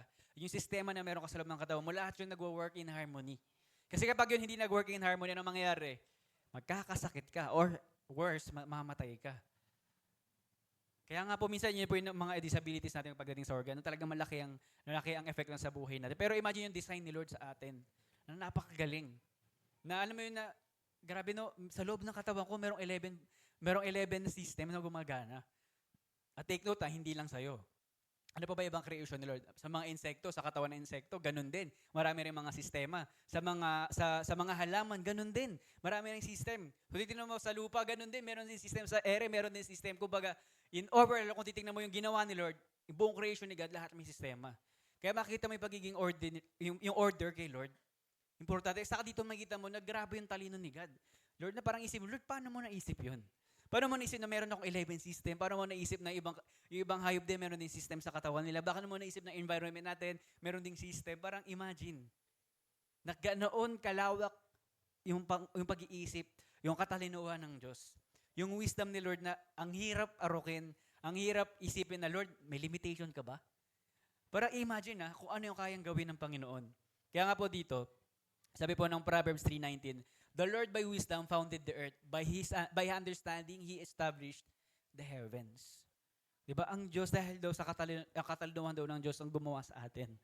'Di ba tayo daw ay founded do sa understanding ni God. Kaya imagine, parang pinag-uusapan pa lang natin dito yung creation niya, tayo. Pinag-uusapan pa lang natin dito yung omniscience ng Panginoon. Kung gaano siya ka-all-knowing. Imagine kung yung Diyos na ating sinasamba, na pinapanampalatayaan natin, ganito kagaling. May nai-imagine mo ba, naaarok mo ba na, nga, no? Ang galing pala ni Lord. Parang kung ikaw, parang alam mo lang, magpo-pause ka lang muna, magre-reflect ka, grabe pala yung ginawa ni Lord. At syempre, hindi lang nahihinto doon yung pagiging omniscience ni God. Sabi nga po dito, God doesn't just know everything. He has the wisdom to orchestrate it all perfectly. The next, sabi nga po dito, God doesn't just know about your problems, your pain, your dreams, and your struggles as random facts. He knows how they all fit together. Hindi lang basta alam ni Lord na may problema ka. Hindi lang basta alam ni Lord na meron kang pinagdaraanan. Alam ni Lord bakit mo siya pinagdaraanan at para saan yun. At bakit yun nag-fit sa life mo ngayon, bakit mo siya na-experience. Merong dahilan si God kung bakit mo na-experience yung problema mo ngayon. Diba na ang Panginoon, hindi siya parang mema lang na, etong si Ian Latosa, bigyan ko nga ng problema ngayon. Bakit Lord? Trip ko lang. Hindi ganun si Lord. Pag si Lord kumilos, hindi niya trip. Merong purpose. Merong dahilan. Sabi nga dito, how your past prepares you for your future. How your struggles develop your character. How your story connects to His greater plan. Ganon katalino ang Diyos. Ganon kagaling si God. Na kaya nga parang alam mo yun na, ikaw ba ay magdududa pa kay Lord? Na hindi mo isurrender sa Kanya yung plans na meron ko. Hindi mo isurrender sa Kanya yung problema na pinagdaraanan mo. Parang dito pa lang, sa omniscience pa lang pinag-uusapan natin, parang alam mo yun, nakakataas na ng balahibo, nakaka-goosebumps na grabe pala si God. Parang grabe pala yung Diyos na pinaglilingkuran ko. Grabe pala yung Diyos na kapag linggo, pinapalakpakan ko, nagtataas ako ng kamay para sa Kanya. Ang hirap. Parang alam mo yun, words cannot express kung gaano kagaling ang Panginoon. Words are not enough para ma-describe kung anong kayang gawin ng Panginoon. Amen po ba? Ang tanong, is knowing God enough? Sapat na ba na kilala natin ang Diyos? Ito po, meron pa papakita example, si Pedro po. Nakilala natin si Peter nung December. Medyo marami tayong napag-usapan about kay Jesus Christ. Isa sa disciples niya, si Pedro. Si Pedro po, Peter met Jesus personally. Sabi ito, he heard His unearthly wisdom. Narinig ni Pedro yung grabe yung out of this world na katalinuhan ni Jesus Christ. Hindi lang yun. Sabi niya, he witnessed impossibilities made possible by Him. Yung mga miracles na ginawa ni Jesus Christ, na witness ni Pedro mismo, ng mata niya. Siya mismo naka-witness. Personal. At bukod doon, he experienced firsthand the power of God. Kailan na-experience si Pedro yung kapangyarihan ng Diyos? Nung siya ay lumakad din sa tubig. Kaya nga kung naalala niyo yung situation doon, nung pinauna ni Jesus Christ yung mga disciples, meron sila pupuntahan, nakasakay sila sa bangka, tumawid sila ng lawa. Habang sila ay nasa gitna ng lawa, gabi na, meron sila napansin sa malayo, may naglalakad na tao sa ibabaw ng tubig. Natakot sila, inisip nila multo. Sabi ni Jesus Christ, ako to. Sabi ngayon ni Pedro, Lord, kung talagang ikaw yan, palakarin mo rin ako, papuntahin mo ako sa iyo. Sabi niya parang, palakarin mo rin ako sa tubig. Ano sabi ni Lord, sige, lumapit ka sa akin. Ngayon si Pedro, lumabas sa bangka, naglakad din sa tubig. Ngayon, habang naglalakad na siya, ganito yung nangyari. Matthew 19:30-31, but when he saw the wind, he was afraid and beginning to sink, he cried out, Lord, save me. Jesus immediately reached out his hand and took hold of him, saying to him, O you of little faith, why did you doubt? Diba dito, imagine na si Pedro, kilala niya si Lord personally. Narinig niya na personally na si Jesus Christ mismo ang nangaral. At bukod doon, personally nakita niya ng mga mata niya kung ano yung mga ginawang miracles ni God. At bukod doon, siya mismo, na-experience niya ang kapangyarihan ng Diyos. To the point na nakalakad siya sa tubig. Pero despite all those things, nag-doubt pa rin siya. Sabi mo sa katabi mo, ikaw pa kaya? Tayo pa kaya? Diba na, marahil hindi tayo naka-experience na nakatulad na naranasan ni Pedro. Para how much more tayo, ang laki ng chance na tayo ay mag-doubt din. Kaya nga, knowing God is not enough. Kaya nga sa point number 2 natin, kailangan meron tayong faith in God. Basahin nga po natin. 1, 2, 3, basa. Kailangan meron po tayong pananampalataya sa Diyos. Kasi po, knowing God is not equivalent to faith in God. Everyone knows about the Lord, but not everyone has faith in Him.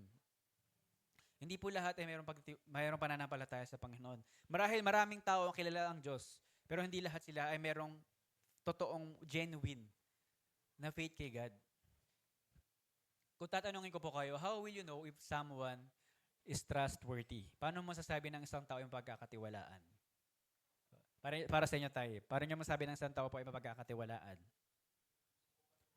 Subukan. Paano nyo po subukan? Sisikmuraan nyo. Joke lang. Joke lang. Okay. Okay, may testing. May testing. Tama yung sinabi ni tatay. Kasi tatay may business kasi ito eh. So, halimbawa daw, sabi niya, na dun sa cashier, mag-iwan siya ng pera, lagay siya 1,000 dun. Tapos pagbalik niya, 1 peso na lang. May kumuha. Tapos hindi alam na hindi niya alam. Diba? Pero ayun nga po, so testing daw. Sige, another question, another answer pa. Paano niya masasabi ng isang tao ay mapagkakatiwalaan? Sa'yo pa para sa'yo pa. Paano mapagkakatiwalaan ng isang tao?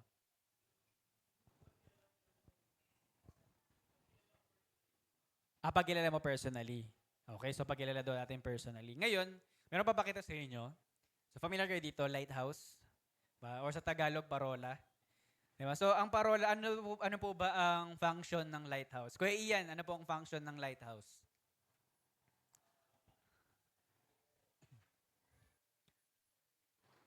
Nabigla ko si Kuya.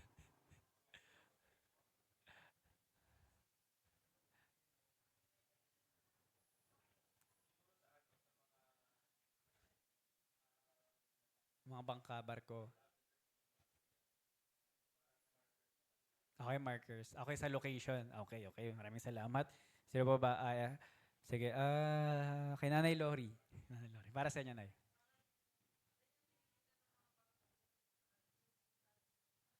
Okay. Nagiging guide po. Okay, tama po. Sabi nga po dito, ships in a storm cannot always see the shore, but they can see the lighthouse. Okay po. Hindi po sana pagkakataon na, di ba po kapag tayo po ay nakasakay na ng barko, ng bangka, lalo na kapag gabi na tapos may bagyo pa, ang hirap makita nung lupa kung saan niya. Parang paano mo malalaman kung malapit ka na ba dumaong o hindi? Paano mo malalaman kung babangga ka na ba sa lupa o hindi, lalo na kapag sobrang dilim? Ang naging basihan natin ay yung lighthouse. Diba na kahit na sobrang dilim, pero pag nakita mo, alam mo, lalo kapag naalala ko nung pumunta kami sa Palawan, kasama ko nung ibang mga taga-church. First time ko na-experience yun, galing kaming Coron, papunta kaming Bulalakaw. Ilang beses na rin nakapunta doon, sa akin okay naman. Pero meron talagang point na, yung doon ko lang naramdaman, sobrang lakas ng alon, kasi madaling araw din yata. Kasama ko na madaling araw din yun. Parang sobrang lakas ng alon na, never akong kinabahan kahit malakas ng alon. Pero nung time na yun, kumanta talaga ako ng God will make a way. Lakas ng alon eh. Parang natatakot talaga ako. Nainis nga ako noon, nainis ako kay Ninya kasi ginising ako. Kasi tulog ako noon eh, kasi ako hindi ko nararamdaman. Payapang-payapa ako, kasi ginising ako Ninya. Bakit tumawag yung bangka? Bakit tumawag yung bangka? Nung nagising ako, tuloy, kinakabahan na rin ako. Parang, bakit hindi na ako ginising? Kasi alam mo naman, protektahan tayo ni Lord. Pero dahil ganun kalakas yung alon, na to the point na parang feeling ko, time ko na. Parang time ko. Parang kukunin na ako ni Lord. Bihira talaga ako kabaan sa alon. Kahit hindi man ako ganun kagali lumangoy, pero yun talaga, iba talaga yung alon na naramdaman namin doon. Tapos iniisip ko, paano pa kaya kapag yung mga nasa barko na sobrang, kapag nakakapanood kayo ng mga reels sa mga Facebook o sa TikTok na mayroong mga barko, grabe yung alon, di ba? Parang, halos pag dumaan sa alon, parang paglapag, mawawasak yung barko, tataob sila. Lalo na kapag madilim. Di ba? Alam niyo po sila, sa mga bankero po, sa mga barko, lifesaver nila tong lighthouse. Lalo na pag hindi nila kung nasan sila, pag nakita sila ng parola, alam na nila, okay, dito ako pupunta. Parang ito yung kailangan ko puntahan. Na kahit madilim, kahit wala silang makita, pero sigurado sila, kapag sinundan nila ilaw, ligtas sila. Di imagine nyo po ba? Alam nyo po, ganun din ang Panginoon sa buhay natin. Kung bakit siya, kaya ako binabanggit yung word na trustworthy, na kahit hindi mo nakikita, pero kampante ka, sigurado ka, kaya mo pagkatiwalaan. Nakatulad ng lighthouse, ang Panginoon, ganoon din sa buhay natin. Na kahit hindi mo nakikita, diba, sigurado kapag sumunod ka dun sa ilaw niya, sa liwanag niya, panigurado ligtas ka. Sabi nga po ng verse natin, Psalms 107 verse 28 to 30, Then they cried to the Lord in their trouble, and He delivered them from their distress. He made the storm be still, and the waves of the sea were hushed. Then they were glad that the waters were quiet, and He brought them to their desired haven. John 8:12, Again, Jesus spoke to them, saying, I am the light of the world. Whoever follows me will not walk in darkness, but will have the light of life. Amen po ba na ang Diyos po, siya po ang ilaw natin. Ilaw natin sa oras po ng bagyo ng buhay. Siya po yung ating lighthouse. Sa oras ng bagyo ng buhay, sa oras ng dilubyo, kapag hindi mo na lang kung saan ka pupunta, hanapin mo ang liwanag ng Diyos. Huwag kakatiwalaan mo si God, panigurado. At para po mas encourage pa kayo about sa faith, bakit ba natin kailangan magkaroon ng faith kay God? Iba ba example yung kwento po ni Joseph the Dreamer. Si Joseph the Dreamer po, marahil majority sa ating kilala na siya. Siya po pang 12 na anak ni Jacob. 13 sila magkakapatid, siya pang 12. Siya ba yung unang anak ni Jacob sa kanyang totoong mahal na asawa? Kasi meron siyang apat na naging kabiyak, apat na inanakan. So dun si Rachel kasi talaga yung mahal talaga ni Jacob. Ito yung firstborn child niya kay Rachel, si Joseph. So bilang favorite, so alam niyo na kapag favorite, yung 11 na panganay na bago sa kanya, inggit sa kanya. Kaya nga po ito, meron pong naging apat na struggles sa life si Joseph. Etong mga struggles na to, hindi ito arang every after year. Years ang pagitan habang siya ay nakaka-experience sa ganitong struggle sa life. Yung una nga po niyang struggle, tinapon siya, dahil sa inggit ng mga kapatid niya sa kanya, tinapon siya sa balon na walang tubig. And then after that, binenta siya sa mga Ishmaelites para maging alipin. Tapos nung naging alipin siya doon sa Egypt, kung tutusin dito, naging okay na eh. Naging pinuno siya ng mga slaves. Kasi nga magaling siya mag-manage. Pero to the point na, si Joseph kasi, matipunong lalaki, gwapo, matalino. Yung asawa nung employer niya, na in love sa kanya, or siguro lust of the flesh, na-tempt sa kanya sabi sa kanya na sipingan mo ko. Pero dahil si Joseph ay may takot sa Diyos, hindi siya pumayag. To the point na, merong one time, na nung pinipilit na nung asawa ni Potiphar si Joseph, tumakbo na siya palayo, pero nakuha yung balabal niya.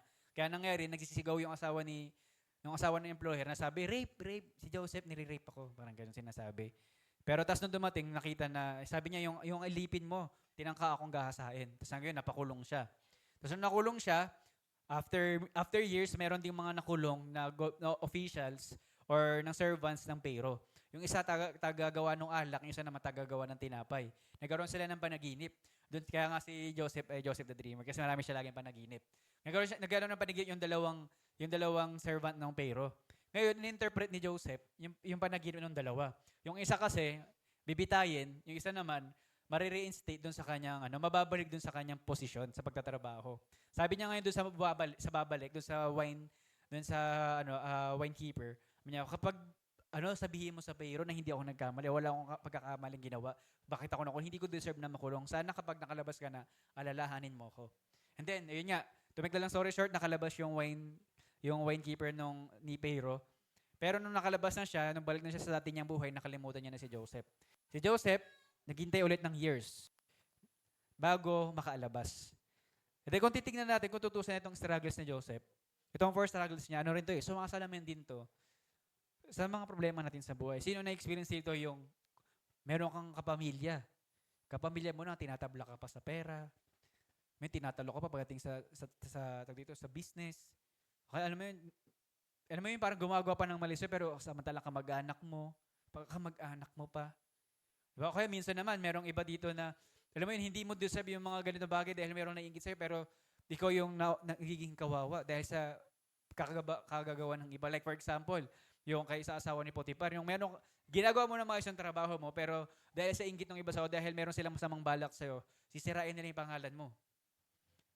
Alam mo yun, parang dahil hindi nila nakuha yung gusto nila sa'yo, sisirain na lang nila yung pangalan mo. Okay, meron ba iba sa atin dito na experience yung katulad kay Joseph, na ang tagal mo nagtatrabaho ng maayos, pero parang for the longest time, neglected ka. Hindi ka napapansin. Pwedeng sa trabaho, okay, pwedeng sa family mo, pwede mo na-experience yung ganitong bagay. Kaya nga po, itong struggle si Joseph, sumasalamin to sa mga struggles din natin sa life. Pero ito ang amazing kay Joseph, kung paano siya nag-respond sa mga ganong klaseng problema. Nung time na siya po ay naging second in command ng Egypt. Kasi ito yung plano ng Diyos para sa kanya. At dumating sa point na nagkaroon ng taggutom, hindi lang sa Egypt, sa buong mundo. At yung mga kapatid niya pumunta rin sa Egypt. So to make the long story short, nagpakilala na si Joseph sa kanyang mga kapatid na ako yung binenta niyong kapatid. Ako na ngayon yung nagli-lead sa Egypt. Ngayon sabi niya dito, Genesis 45 verse 5, "And now, do not be distressed or angry with yourselves because you sold me here. For God sent me before you to preserve life." Verse 8, "So it was not you who sent me here, but God. He has made me a father to Pharaoh and Lord of all his house and rule over all the land of Egypt." Imagine si Joseph, biro mo, nakita niya na yung mga nanakit sa kanya. Anong sabi niya? "Ay, yari kayo ngayon sa akin. Pagkabitin ko lang yung term, malintik lang ang walang ganti. Yari ka ngayon sa akin. Binenta niyo ako ngayon, pahihirapan ko kayo." Ganun ba sinabi niya? Hindi. Nung nakita niyo yung nanakit sa kanya, ano sabi niya? Huwag na kayong mag-guilty. Huwag niyong isipin na kinawawa niyo ako. Okay lang. I forgive you na. Parang isipin mo na, ikaw ba kaya mo sabihin niyo, merong nagtangka sa buhay mo. Parang halimbawa, papasok ka ng Baseco, ay madilim na. May nakasabay ka sa tricycle, tinutukan ka ng patalim. Bigay mo sa akin yung cellphone mo. Ikaw, binigay mo na sa kanya. Tapos nakita ko ulit kinabukasan. Sabi mo sa kanya, "Ay, wag ka na mag-sorry. Napatawad na kita." Okay lang, plano ni Lord, plano ni Lord. Kaya mo magsabi ng gano'n, ng madali? Siyempre mahirap. Pag nakita mo, "Ay, yari ka ngayon sa akin. Meron ako kilala sa barangay. Tumba ka, tignan mo, tumba ka." Minsan ganun sa atin eh. Di ba parang alam mo yun, ang agad natin pagiganti. Pero syempre hindi ko naman ini-invalidate yung sama ng loob natin. Natural, makakaranas ka ng sama ng loob. Minsan nga, hindi, sa atin nga, di ba? Hindi naman buhay ang kapalit. Pero kapag tayo ay nagalit, talagang akala mo, buong buhay mo yung sinira. Grabe kang magiganti. O grabe yung emotions mo. Pero dito nga pinapakita. Dito tinuturo kay Joseph. Di ba? Matututunan natin sa buhay ni Joseph na minsan sa buhay natin, kahit, sige, basahin ko lang yung verse. Genesis 15:19, "But Joseph said to them, 'Do not fear, for am I in the place of God?'" So sinasabi niya dito na about ulit to sa pagpapatawad sa mga kapatid niya na kasi natatakot niya mga kapatid niya baka ipapatay sila ni Joseph. Dahil nga si Joseph ay may kapangyarihan. Sabi ni Joseph, "Diyos ba ako para husgahan kayo? Nasa posisyon pa ako ni God para mag-revenge sa inyo." Sabi pa nga ng verse 20, "As for you, you meant evil against me, but God meant it for good, to bring it about that many people should be kept alive as they are today." Biro mo, maiisip mo ba yun na kapag oras ng problema, oras na inaagabyado ka ng ibang tao, sinasaktan ka ng ibang tao, tinitake advantage ka ng tao, ginagamit ka nila, maiisip mo ba na plano ni Lord to? Hindi ako magagalit sa kanila, yung plano ni Lord to. Siyempre, mahirap isipin yung ganun. Alam nyo, mahirap isipin yung ganung bagay kung ang nakafocus ka saan? Sa sarili mo. Kasi if it's all about you, panigurado, na puro sama ng loob, iisipin mo lagi, hindi ako papayag na hindi ako gaganti. Hindi pwede na ganun na lang yon. Hindi pwede na hindi ko marireserve yung justice ko. Kasi if it's all about you, for sure, you will seek vengeance. Diba? You will seek revenge. Pero kung nakita mo sa lahat na nangyari sa buhay mo, merong plano si God, mauunawa mo na, minsan, kaya mo magpatawad. Katulad ni Joseph na mapapatawad mo ibang tao na nagkamali. So, or ikaw, kaya mo naman makaka-move forward ka sa life without carrying those baggages sa life mo. Kasi minsan kaya tayo nahihirapan maka-move forward. Ang dami nating bit-bit na baggages sa buhay na kung saan dapat i-let go mo na kay Lord eh. Kaso dahil, hindi ka maka-move forward sa life dahil hawak mo pa rin. Pero katulad niya ni Joseph, pero imagine pinagdaanan ni Joseph na hindi siya sumuko along the journey of his life. Bakit? Kasi meron siyang faith kay God. Hindi siya nakatingin sa sarili niya. Sa Diyos siya nakatingin. Biro mo nasasabi niya na dahil sa Diyos. Sa lahat ng pangit na nangyayari sa kanya, dahil kay God yun. Hindi paninisi, kundi pagpapasalamat. Na Lord, inalaw mo na mangyari sa akin yung mga ganitong bagay kasi Lord, you have a greater plan sa buhay ko. Amen po ba? Sa panghuli po na illustration,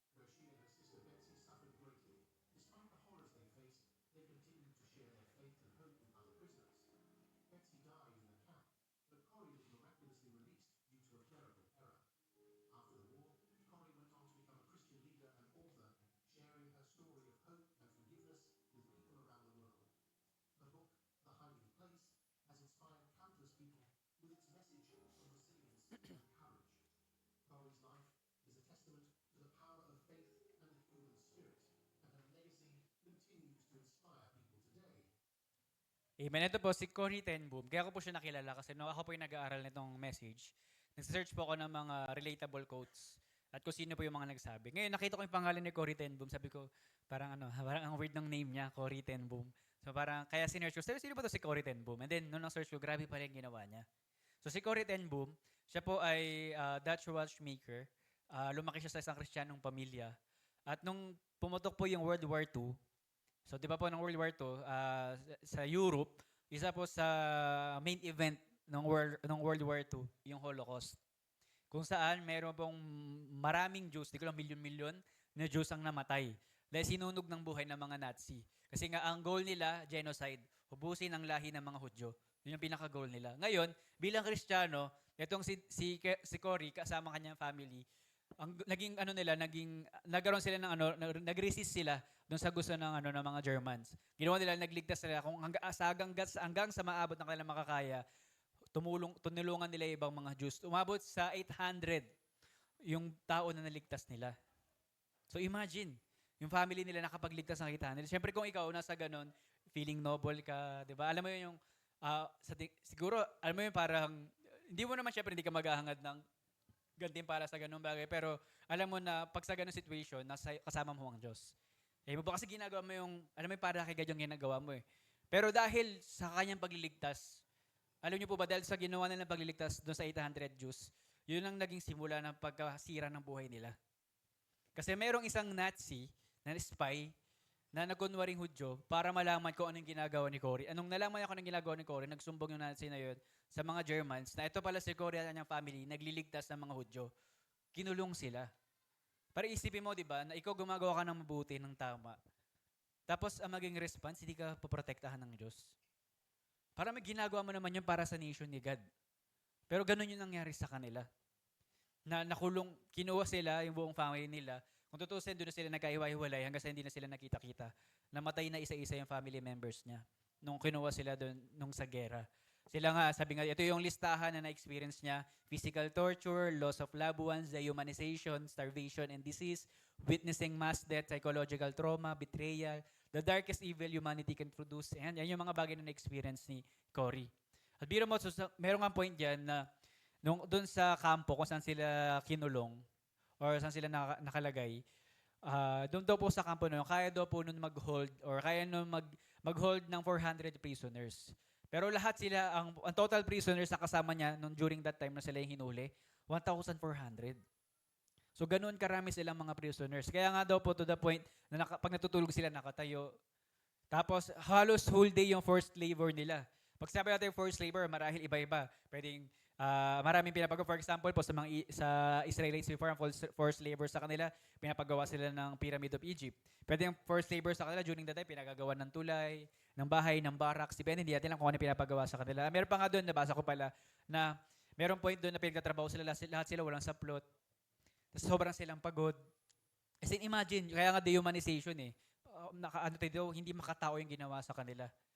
Tapos pag binibigyan sila ng pagkain, yung rasyon ng pagkain na binibigay sa kanila, yung pagkain na natatanggap daw nila doon. Sabi mga inaamag na tinapay, yung tubig na nakukuha nila, kulang pa yung isang baso. Tapos yung sa CR, yung iba, share sila ng CR. Imagine sa dami nila, tapos natutulog sila nakatayo. Parang imagine paano mo masosurvive yung ganong situation. Tapos isipin mo, kaya ka nandito kasi ginawa mo yung calling ni Lord. Parang kung ikaw nasa sitwasyon niya, parang ang hirap, parang ano Lord, siguro ako rin sa posisyon niya, baka isipin ko, Lord, kunin mo na lang ako. At least di ko na may experience yung ganitong paghihirap. Kaya kapag pag panahon talaga ng gera, ang hirap hindi mo masasabi. Kaya ang hirap, huwag mo ipanalangin na magkaroon ng gera, mahirap talaga. Kaya imagine yung na-experience niya. At to the point na siya, nabuhay pa siya after World War II kasi sa miracle ng Diyos, nakaligtas siya mula doon mula doon sa Nazi. Kaso, hindi niya nakasama yung kapatid niya, namatay yung kapatid niya na si Betsy. Si Betsy kasi yung kasama niya doon sa camp, kung siya nakulong. Sabi nga doon sa story niya, everyday, araw-araw nakita niya kung paano, unti-unti nanghihina yung kapatid niya hanggang sa mamatay sa arms niya yung kapatid niya. Ganun katindi yung pinagdaanan niya. So, kaya ako na-amaze sa kanya kasi ang ganda ng yung mga quotes na, yung mga inspirational words niya, grabe, sobrang powerful. Una, sabi ni Corey Ten Boom, when a train goes through a tunnel and it gets dark, you don't throw away the ticket and jump off. You sit still and trust the engineer. Diba? Ang ganda ng sinasabi niya dito. Gusto niya point out dito, sa panahon ng problema sa buhay, hindi porket sobrang hirap, parang sobrang dilim, di mo na alam, wala nang liwanag sa buhay mo, hindi choice, magpakamatay na lang. Hindi choice na i-end mo na lang yung life mo. Ano kailangan mong gawin? Sabi niya, sit still and trust the engineer. Sino yung engineer niya? Engineer nating lahat? Si Lord. Sa oras ng darkest moments ng life natin, alam ko, meron tayo kanya-kanya problema na pinagdaraanan. Pero tandaan natin, never na ang answer ng problema natin ay end your own life. Hindi kasagutan ng pagpapakamatay. Ayoko rin i-invalidate kung ano nararanasan nyo, pero lumapit tayo sa Diyos. Kung sakali mong meron sa atin dito na meron kang sobrang matinding pinagdaraanan, kaya kang tulungan ng Panginoon. Lumapit ka lang sa Kanya, manampalataya ka sa Kanya. And then sa last, sabi nga niya dito, sabi niya dito, never be afraid to trust an unknown future to a known God. Huwag tayong matakot na marahil hindi natin alam kung ano yung future na meron tayo, kung ano yung hinaharap natin. Huwag tayong matakot, ipagkatiwala natin yung kay God. I-surrender natin sa Panginoon yung future na meron tayo. Marahil hindi natin alam kung ano yung future na meron tayo, pero kilala natin si God. Alam natin kung sino ang Diyos, kilala natin siya, at manampalataya sa Kanya na gagawin niyang lahat para sa ano natin, ikabubuti natin. But Jeremiah 29:11, for I know the plans I have for you, declares the Lord, plans to prosper you and not to harm you, plans to give you hope in a future. Hindi pinapangako ni Lord na walang problema, pero pinapangako niya na mayroong kapayapaan sa oras ng problema kapag kasama natin siya. At sa ating pagtatapos, ito po, merong quote, sabi po dito, you can't control the wind, but you can adjust the sails. Familiar po ba kayo sa quote na to? Diba? Hindi daw natin kayang kontrolin yung hangin. Pag ikaw ay para sa mga bankero, hindi daw natin kayang kontrolin yung hangin. Pero kaya natin kontrolin yung sails na meron tayo. Meron nga pong video dito. Ito yung last.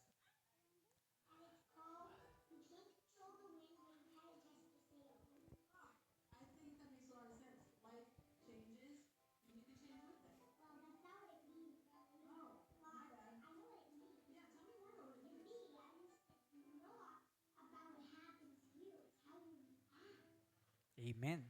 Diba? Ang ganda po ng mensahe ng quote. Minsan sa buhay natin, sabi nga dito, syempre meron tayong iba't ibang pinagdaraanan sa life natin. So lahat tayo, meron tayo kanya-kanyang problema sa buhay. Pero ang hindi ito dito, hindi ito about sa nangyari sa iyo. About to kung paano ka magre-react sa na-experience mo. It's about how you react sa mga situations sa life. Hindi lang naman ikaw nakaranas, let's say, mawalan ng mahal sa buhay, mawalan ng trabaho. Pero kung titignan natin yung iba, kung paano sila nag-respond, paano ba dapat tayo mag-respond? Alam niyo, hindi ko alam kung paano tayo makamove on sa mga ganong situation ng life. Pero one thing is for sure, na kapag tayo ay nasa Diyos, kung meron tayo faith kay God, panigurado yung peace ay nasa sa atin. Kaya nga sabi po ng quote, peace isn't the absence of storm. It's the presence of hope that promises us no matter what we face, everything will turn out for the best. Sa panghuli, when God is your refuge, you don't just survive the storms. You will learn to navigate them wisely. Diba?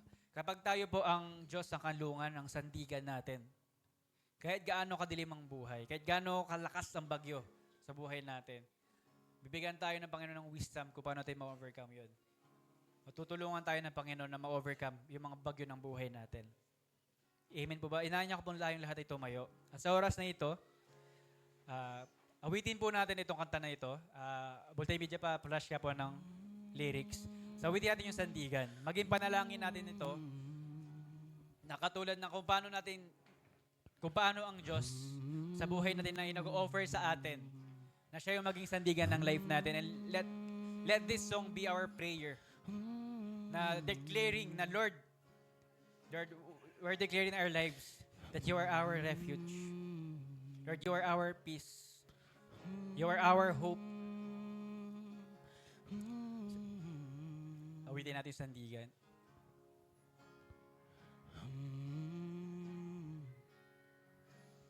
Gabing unang narinig ang huni ng iyong tinig, may dalang magandang balita, sagot sa lumbay at pangamba ay nandito na, tanaw, ningning ng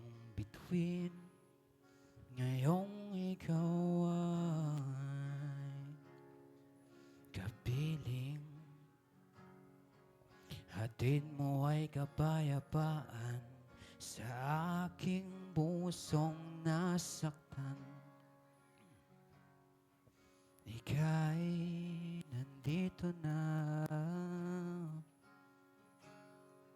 sa boses mo lang. Ako'y kakalma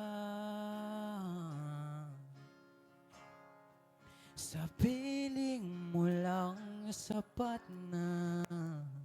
Hindi na magtatanong, hindi ka nagkulang. O Jesus, ikaw ang sandigan. Ikaw ang sandigan.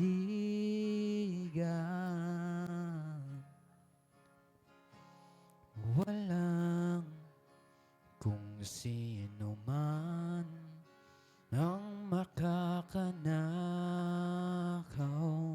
ng ligaya na siyang nagbigay ng lupusan, sagot sa lumbay at pangamba ay nandito na sa boses mo lang. Ako'y kakalma sa piling mo lang sapat na. Hindi na magtatanong, hindi ka nagkulang.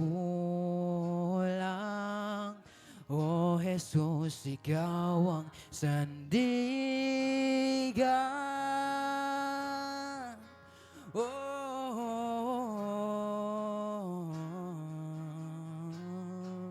Ikaw ang sandigan, ikaw ang kanlungan, mapanghabang buhay, ikaw ang una at huli.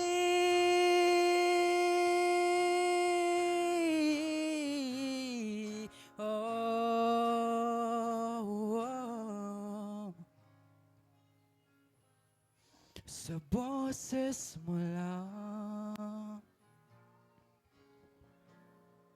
ako'y kakalma. Sa piling mo lang sapat na. Hindi na magtatanong, hindi ka nagkulang. O Jesus, ikaw ang sandigan. Amen. Tunay nga, kung meron man sa atin dito na kailangan mong i-renew yung faith mo kay Lord. Diba? Kung meron kang pinagdaraanan ng problema, ng pagsubok sa buhay, ito yung binigay sa atin ng pagkakataon ng Diyos na muli i-renew natin yung faith natin sa Kanya.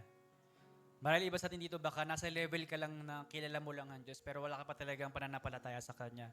This is the right time to establish your faith kay God. Kung marahil meron ka ng pananampalataya before pero nang hilang ka, maybe this is the right time muli kang bumalik sa Panginoon. Diba? Huwag nating hayaan yung mga pagsubok sa buhay. Huwag nating hayaan yung mga problema na gumiba sa pananampalataya natin kay God. Katulad ng sinabi sa kanta, di ba? Napakaganda sinabi sa kanta. Hanapin natin ang boss ng Lord. Hanapin natin yung ang tugon ng Diyos sa buhay natin. Kasi yung magbibigay ng pagkakalma sa atin. Hindi automatic masasagot yung problema. Hindi automatic mawawala yung problema, yung bagyo sa buhay. Pero once na maramdaman natin ang presensya ni Lord, in the midst of the storm ng life, diba, nandun yung peace na mahirap man yung problema, pero I believe kasama ko, Lord, makakayanan ko to. Hindi ka man maging victorious sa current problem mo ngayon, but you know na at the end of it, victorious man or hindi, successful man or failure, still praise the Lord. Bakit? Meron tinuturo si God. Meron siyang plano. Meron siyang gustong i-correct sa atin. So, Pastor?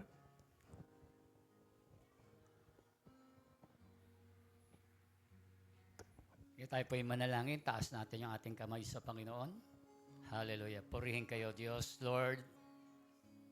Tunay nga na kayo yung aming sandigan, Panginoon. Kayo yung aming kanlungan. Kayo yung aming kublihan, Panginoon. Lord, sa inyo lang tunay na matatagpuan ang tunay na kapayapaan. Ang kapayapaang inaanlog ang mundo, Panginoon, ay pansamantala, pero ang kapayapaang nagbumula sa inyo, Lord, pang walang hanggan. Kaya nga po, Lord, salamat, Lord, at muli, Panginoon, binigyan mo kami ng salitang magbibigay ng katatagan, lalo naming ipagkatiwala, Lord, ang lahat ng mga nararanasan namin sa buhay, Panginoon. Tunay nga, Panginoon, na walang bagay na makapagbibigay ng anumang kaligayahan sa mundong ito, Panginoon. O kapayapaan, Panginoon, malibang sa inyo, Panginoon. Kaya nga, Lord, maraming salamat at sa araw-araw ng aming buhay, kahit sumusuong man kami, Lord, sa sangkatutak na problema, Panginoon, mga pagsubok sa aming mga trabaho, sa aming mga school, sa bahay, sa aming pamilya, Panginoon. Nandiyan ka pa rin, Panginoon, na sa inyo namin pinagkakatiwala upang kami magkaroon ng mapayapang buhay, mapayapang kaisipan, mapayapang puso, O Diyos. At hindi kami ahantong na kami magrebelde, kami lumayo sa inyo, Panginoon. Hallelujah. Maraming pong salamat. Lord, tunay po na katulad ni Haring David, Panginoon, na siya po, Lord, ay pinandidigan niya sa kanyang buhay. Kayo po yung kanyang sandigan, Panginoon. Kaya't ano man yung dumating, Lord, na sa kanyang buhay, sa kanyang mga pakikipaglaban, sa kanyang buhay na tinahak, Panginoon. Lord, nagtagumpay siya, Lord, sa lahat ng mga laban nito sa mundong ito, Panginoon. Kaya, Lord, marami pong salamat, O Diyos. At sa sa gabing ito, Panginoon, muli, Lord, inihingi namin ang inyong bendisyon, Panginoon, sa panibagong linggo na tatakbo sa aming mga buhay, Panginoon. Muli mo kaming samahan, Panginoon. Tunay nga, Lord, na kayo yung maging gabay namin, Panginoon, sa aming lahat ng gagawin, Panginoon, sa aming pagtatrabaho, sa mga pag-aaral, Panginoon, sa mga gawain namin, Lord, sa mga hobby namin, Panginoon, sa bawat gawain sa mga tahanan, Panginoon. Lord, samahat, gabayan mo kami, Panginoon, para, Lord, anumang dumating, Panginoon, sa aming bawat gagawin, Panginoon, ay magiging matagumpay kami, Panginoon, sapagkat bibigyan mo kami ng gabay, ng patnubay, Panginoon, para makamit namin yung tunay na kapayapaan, Panginoon. Ingatan mo ang bawat isa sa amin, Panginoon, sa bawat ginagawa namin, Panginoon. Maraming salamat po, O Diyos, hallelujah, ang biyaya ng aming Panginoong Kristo at ang pag-ibig ng Diyos at ang pakipagpisa ng banal na Espiritu ay sumainyong lahat. Lahat tayo magsabi ng Amen. Purihin ng Diyos. Magandang gabi po sa inyo lahat.